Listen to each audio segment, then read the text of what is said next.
अस्सलाम वालेकुम दोस्तों, जैसा कि आप सब जानते हैं हम लोग 9th क्लास की जो है बायोलॉजी को डिस्कस करने लगे हैं। तो आज की इस वीडियो में चैप्टर नंबर 9 ट्रांसपोर्ट को मैं कंप्लीट डिस्कस करूंगी। ट्रांसपोर्ट के चैप्टर को जब मैं डिस्कस करूंगी ये तो है इसके जो है आज की इस वीडियो में इसका इंट्रोडक्शन और ट्रांसपोर्ट इन प्लांट को डिस्कस करूँगी। तो इसको डिस्कस करूँगी।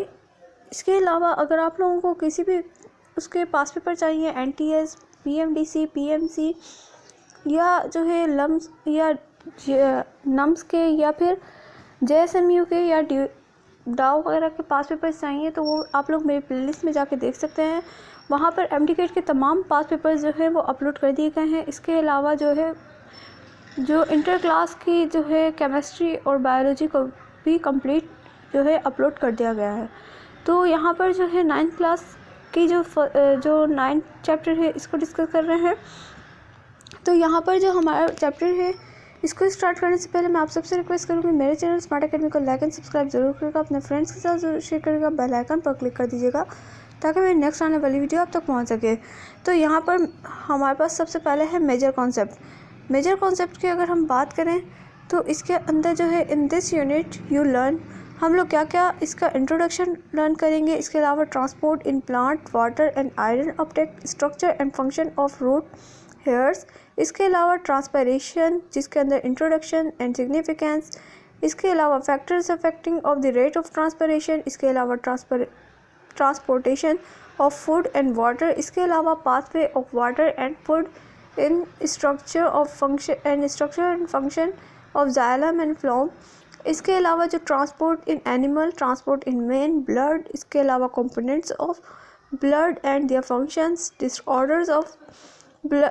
इसके अलावा leukaemia, thalassaemia, blood groups and blood transfusion, human heart and blood vessels को इस तमाम जो है इस वीडियो में हम इसमें चैप्टर में डिस्कस करेंगे। ये चैप्टर थोड़ा सा लॉन्ग है पर जो है मैं आप लोगों के लिए इसको इतना इजी बना कर लाई हूँ कि इसको हम थोड़े से दिन में ही कवर कर लेंगे।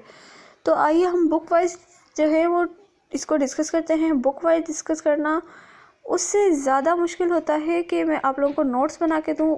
नोट्स में थोड़ी सी बात होती है, बुक में हमारी कंप्लीट बात होती है और बुक की बात जो है वो हमेशा याद रहती है। और MDCAT अगर हम देने लगते हैं तो हमारी बुक की बात जो है उसी में से पेपर बनाया जाता है। तो यहाँ पर इसकी ट्रांसपोर्ट की बिल्कुल पूरी जो है हमें एक फिगर दी गई है जिसके अंदर एक्टिव ट्रांसपोर्ट, डिफ्यूजन वगैरह को हाईलाइट किया गया है। ठीक है, इसके अलावा पैसिव ट्रांसपोर्ट को भी हम देखेंगे। तो यहाँ पर जो है इसको हम लोग डिस्कस करेंगे। तो आइए हम लोग इसको स्टार्ट करते हैं।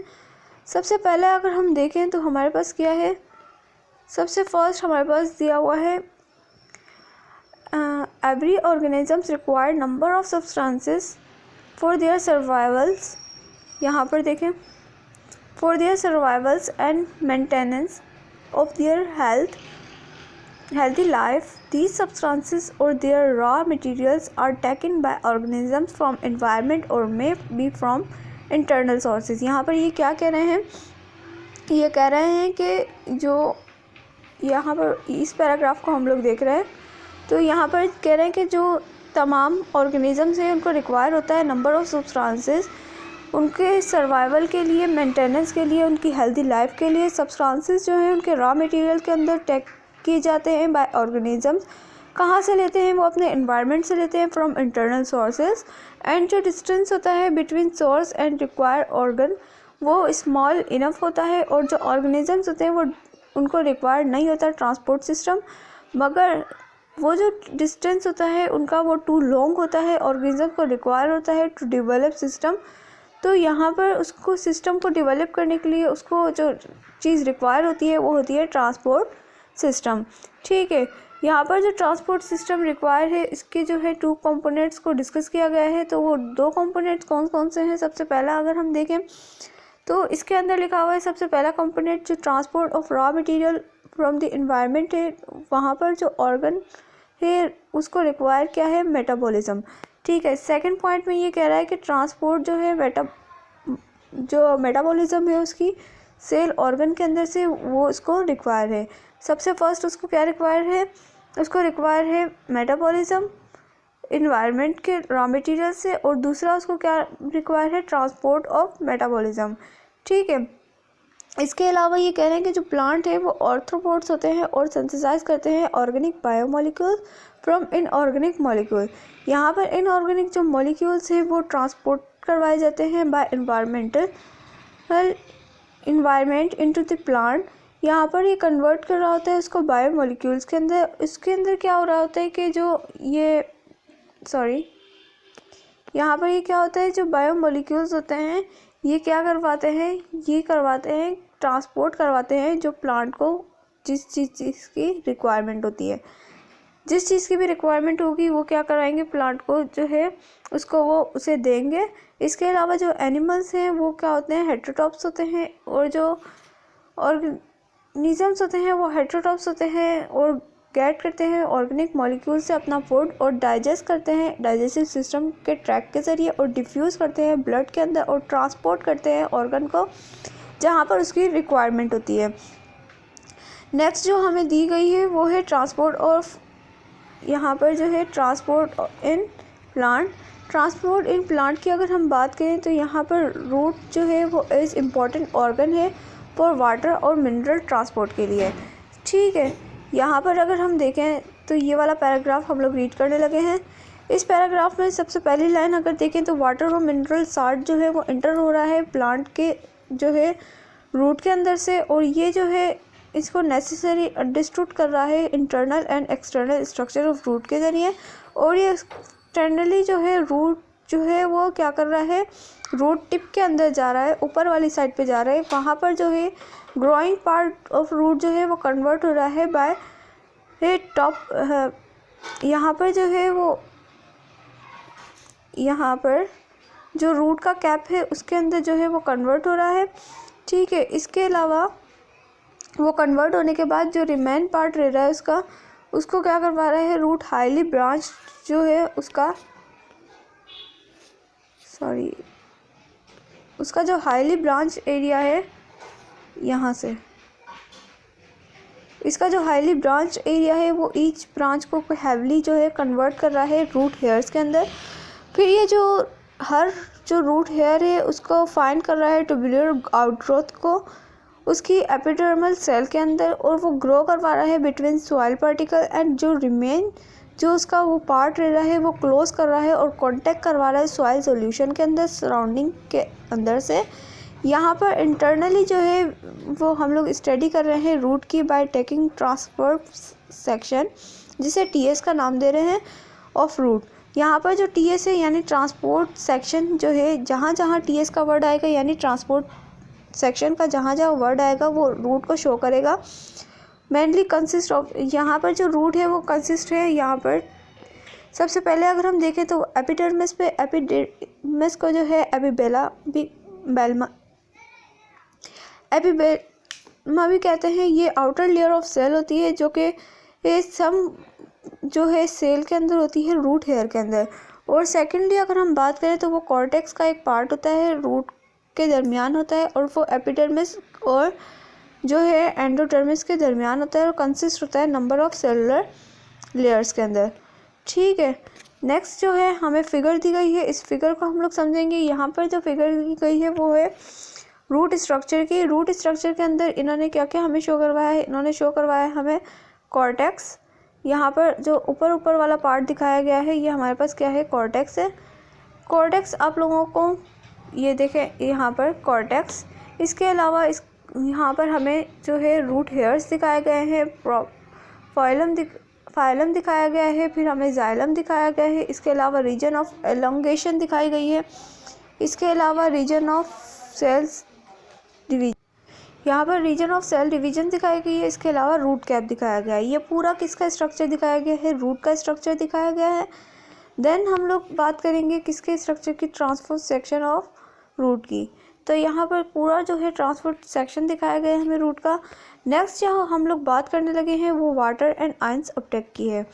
तो वाटर एंड आयन अपटेक के अंदर सबसे पहला अगर हम देखें तो हमें बताया गया है कि जो रूट है वो वाटर को एब्जॉर्ब करते हैं, किसके ज़रिए, यहाँ पर ये वाला पैराग्राफ। ठीक है, तो हम लोग सबसे पहले देख रहे हैं कि जो रूट है वो एब्जॉर्ब करवा रही है वाटर और मिनरल्स को फ्रॉम सॉइल और रूट हेयर्स। यहाँ पर 2 प्रोसेसेस बताए गए हैं। सबसे पहले हमें दिया गया है पैसिव ट्रांसपोर्ट। तो पैसिव ट्रांसपोर्ट के अंदर क्या होता है कि अपटेक हो रही है वाटर की, मिनरल की बाय ऑस्मोसिस, एंड डिफ्यूजन हो रही है विदाउट एनर्जी ऑफ एटीपी। हम लोग एटीपी का बिल्कुल भी जो है वो यूज़ नहीं कर रहे। इसके अलावा क्या हो रही है, कंसनट्रेशन हो रही है किसकी वजह से, ग्रेडियंट की वजह से। मिसाल के तौर पर हमारे पास जो है हाई और लो क्वांटिटी होती है सब्सटेंसेस की, ठीक है। अब इसके अंदर जो है सेकंड हमें जो पॉइंट दिया गया है वो ये दिया गया है एक्टिव ट्रांसपोर्ट का। एक्टिव ट्रांसपोर्ट में हमें कह रहे हैं जो मूवमेंट ऑफ सब्सटेंसेस है वो from low quantity to high quantity है। यहाँ पर अगर हम देखें पैसिव ट्रांसपोर्ट के अंदर तो वो क्या हो रही थी, हाई टू लो। देन हमारे पास जो है एक्टिव ट्रांसपोर्ट में क्या हो रही है, लो टू हाई, ठीक है। इस बात को आप लोग वापस देख लीजिएगा। एक्टिव ट्रांसपोर्ट में क्या हो रही है, लो टू हाई, जबकि पैसिव ट्रांसपोर्ट में क्या हो रही है, हाई टू लो, ठीक है। बस इनमें ये डिफरेंस है। इसके अलावा जो है इसकी एग्जांपल में अगेंस्ट ग्रेडियंट आता है जिसको एनर्जी रिक्वायर होती है। यहाँ पर अगर हम देखें तो हम विदाउट एटीपी का यूज़ कर रहे थे। इसके अलावा इसमें हम क्या देख रहे हैं कि हमें एटीपी जो है वो रिक्वायर है। इसमें क्या है, हमें रिक्वायर है एटीपी की, ठीक है। यहाँ पर हमें एटीपी रिक्वायर है और जो ये पूरी मूवमेंट है इसको क्या कह रहे हैं हम लोग, एक्टिव ट्रांसपोर्ट। सबसे फर्स्ट फिगर हम लोग देखें तो इसके अंदर पूरा हमें क्या दिखाया गया है, इसमें दिखाया गया है कि जो सब्सटेंस है वो कंबाइन हो रहे हैं कैरियर मॉलिक्यूल के अंदर। यहाँ पर इसकी आउटसाइड दिखाई गई है, इसके अलावा सब्सटेंस दिखाया गया है, इसके अलावा कैरियर मॉलिक्यूल दिखाया गया है, या हमारे पास इनसाइड से दिखाया गया है। अगर हम बात करें कैरियर ट्रांसपोर्ट्स की जो कि सब्सटेंस के अक्रॉस है, तो मेम्ब्रेन को यूज़ हो रही है एनर्जी फ्रॉम एटीपी, तो यहाँ पर एटीपी का यूज़ किया जा रहा है। फिर थर्डली अगर हम बात करें तो सब्सटेंस जो है वो रिलीज़ कर रहा है सेल्स को। यहाँ पर अगर हम देखें, ठीक है, यहाँ पर सेल मेम्ब्रेन से क्या कर रहा है, उसको रिलीज़ कर रहा है। ये हमने डिस्कस किया। इसके अलावा इसकी हम लोग बात करें जो अपटेक ऑफ वाटर है फ्रॉम सॉइल, तो यहाँ पर सब इस पैराग्राफ को हम लोग देख लेते हैं।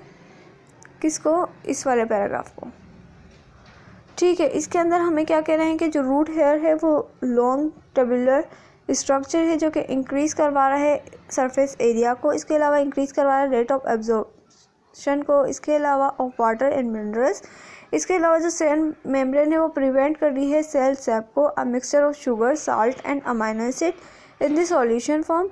यहाँ पर जो लीकिंग आउट कर रहा है इसको। इसके अलावा जो सेल सैप है वो, इसके अलावा उसके पास क्या है, वो लो टेंडेंसी ऑफ वाटर है। यहाँ पर जो है वो सेल मेम्ब्रेन जो है वो प्रिवेंट कर रहा है cell sap of mixture of salt, sugar and amino acid. यहाँ पर जो सॉल्यूशन है वो कहाँ से, लीकिंग आउट से लिया जा रहा है। इसके अंदर सेल सैप जो है वो लो टेंडेंसी ऑफ वाटर लॉस रखता है। इसके अलावा इसी एग्जाम्पल में हमारे पास वाटर पोटेंशियल आ जाता है, जिसके अंदर क्या होता है कि जो सॉल्यूशन ऑफ सॉइल होता है वो क्या करता है कि उसके रिज़ल्ट के अंदर हमें जो इसके रिज़ल्ट के अंदर जो वाटर मूवमेंट है फ्रॉम सॉइल टू कहाँ होती है, सॉइल से जाने लग जाती है रूट हेयर के अंदर। जो प्रोसेस ऑफ वाटर होता है मूवमेंट का, वो solution of high water potential के अंदर जाता है, वहाँ पर से जो solution of low water potential की तरफ आता है। इस पूरे प्रोसेस को हम लोग क्या कहते हैं, ऑस्मोसिस कहते हैं। इसके रिजल्ट के अंदर जो ऑस्मोसिस ऑफ वाटर है वो रूट से हेयर के अंदर जाती है और वो उसको क्या कर देती है, बिकम टर्जिड। यहाँ पर जब सेल जो है वो टर्जिड हो जाता है तो इसकी जो सेल सेप है वो क्या होती है, बिकम डाइल्यूट हो जाती है एक एडजेसेंट सेल के अंदर। वहाँ पर जो वाटर मूव कर रहा होता है रूट और हेयर के अंदर, वो इसके जो नेबर सेल्स हैं उसके पास जाता है। इस पूरे वे के अंदर क्या होता है, वाटर मूव कर रहा होता है फ्रॉम रूट हेयर, इससे कहाँ जा रहा होता है, उसका नेबर सेल के अंदर जा रहा होता है। इस पूरे वे के अंदर जो वो क्या हो रहा है, इस पूरे वे के अंदर जो वाटर पास हो रहा होता है सेल टू सेल, ये फाइनली फोर्स हो जाता है into xylem and ascent up के अंदर from aerial root of plant के अंदर। यहाँ पर अपवर्ड मूवमेंट ऑफ वाटर जो है वो मिनरल के साथ क्या कहलाती है, वो एसेंट ऑफ सेप्स कहलाती है। यहाँ पर इसको हाईलाइट कर लीजिएगा अपने उसमें बुक में। यहाँ पर ये एसेंट ऑफ सेप जो है ये कहलाती है। अदर फैक्टर ऑफ फोर्स जो उसके दूसरे फैक्टर्स और फोर्स हैं वो क्या कर रहे हैं, इन्वॉल्व हो रहे हैं एसेंट ऑफ स्वेप के अंदर। यहाँ पर जब एब्जॉर्प्शन ऑफ वाटर हो रही होती है बाय रूट के अंदर, वहाँ पर नेसेसरी जो सॉल्यूट ऑफ क्वांटिटी है फिर सॉइल सॉल्यूशन के अंदर वो लो हो जाती है। उसके जो सॉल्यूट क्वांटिटी है इन स्वेप के अंदर वो क्या होती है, कंपैरेटिवली हाई हो जाती है। अदरवाइज जो डायरेक्शन ऑफ वाटर मूवमेंट होती है वो क्या होती है, रिवर्स हो जाती है। फिर जो प्लांट होता है वो जो है वो मर जाता है, डाई हो जाता है ड्यू टू डिहाइड्रेशन। डिहाइड्रेशन की तरफ वजह से वो पूरा जो है प्लांट जो है वो मर जाता है। इसके अंदर जो है एक डायग्राम शो की गई है जिसके अंदर process of osmosis of diffusion बताए गए हैं। इस सेकेंडली हमारे पास जो है वो हमारे पास मौजूद है मिनरल एंड ट्रांसपोर्ट। प्लांट को जो है रिक्वायर होते हैं मिनरल, नाइट्रेट्स, सल्फेट्स, फॉस्फेट्स वगैरह। तो यहाँ पर जो मिनरल है वो दो तरह के तरीके से दिया जाता है हेयर रूट के अंदर। तो सबसे पहला तरीका जो है वो है बाय डिफ्यूजन। जब कंसंट्रेशन ऑफ सर्टेन आयंस जो है सॉइल के अंदर वो हायर होता है उनके रूट हेयर के अंदर, तो उसे क्या कहते हैं, उन्हें हम लोग कहते हैं पैसिव ट्रांसपोर्ट। देन जो है हमारे पास आती है बाय, जो लास्ट वन है वो हमारे पास आती है बाय एक्टिव ट्रांसपोर्ट। तो यहाँ पर एक्टिव ट्रांसपोर्ट के अंदर क्या हो रहा होता है कि जो प्लांट जो है वो उसको रिक्वायर होती है सम सब्सटेंसेस जो कि फाउंड की जाती है उसके सॉइल लो क्वांटिटी के अंदर। ये जो रूट हो रहे होते हैं ये एब्जॉर्ब कर रहे होते हैं आयंस को against the concentration of gradient. यहाँ पर इसकी एनर्जी जो है वो एटीपी यूज़ होती है। किसके अंदर, एक्टिव ट्रांसपोर्ट के अंदर एटीपी यूज़ होती है, जबकि पैसिव ट्रांसपोर्ट के अंदर एटीपी जो है वो यूज़ नहीं होती। ठीक है। देन जो है ये एक्टिव ट्रांसपोर्ट क्या मतलब कि ये पूरा प्रोसेस एक्टिव ट्रांसपोर्ट कहलाता है। इंशाल्लाह नेक्स्ट वीडियो में मैं ट्रांसपायरेशन को डिस्कस करूँगी। Don't forget to subscribe my channel. Thanks for watching my video. अल्लाह हाफिज़।